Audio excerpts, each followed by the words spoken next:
Avant toute chose, on part ensemble au Japon rejoindre David, le meilleur guide que vous puissiez avoir sur l'archipel.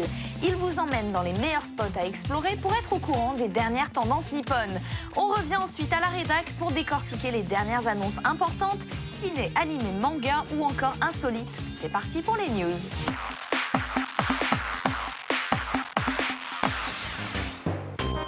Konnichiwa, salut à tous. Aujourd'hui, nous sommes juste à côté de la Tokyo Sky Tree, la plus haute tour du Japon, et je vous emmène dans un super café à thème, le Kirby Café.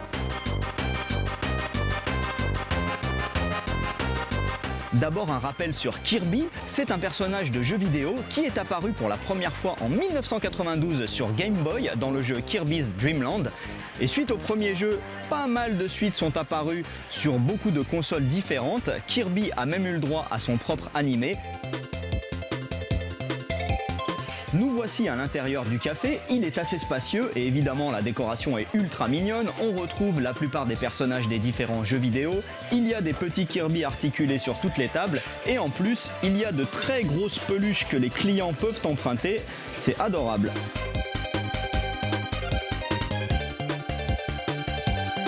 Au niveau du menu, comme souvent au Japon, c'est du haut niveau. Alors en plat principal, j'ai commandé un plat en hommage à Waddle Dee, un des personnages phares de la série.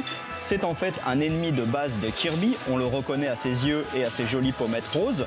C'est du riz avec de la viande de bœuf et des oignons qui sont dans une sauce demi-glacée au vin. Il y a aussi des légumes, notamment des poivrons qui sont découpés en forme d'étoile. Pourquoi? Eh bien parce qu'au Japon, Kirby s'appelle Hoshi no Kirby, Kirby de l'étoile. C'est pour ça qu'on retrouve plein d'étoiles sur ma boisson aussi, un granita de jus d'orange avec une boule de glace à la vanille au sommet. J'enchaîne avec le combo café-dessert qui va bien.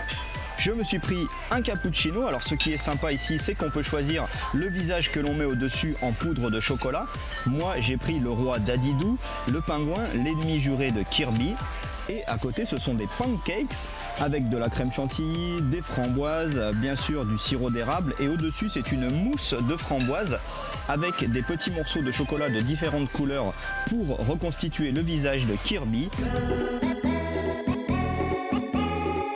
À la sortie, on n'échappe pas à la boutique de goodies et ici elle est super variée. Il y a des tonnes d'objets sur l'univers de Kirby. Il y a entre autres des jolis sacs, bien évidemment des peluches géantes. Ils ont même fait un CD de musique pour l'occasion. Et moi ce que je préfère, ce sont ces coussins pour se reposer la nuque dans le train ou dans l'avion. Ils sont trop mignons. Voilà, c'est pas toujours le cas dans les cafés à thème, mais ici, en plus d'être joli, c'était délicieux.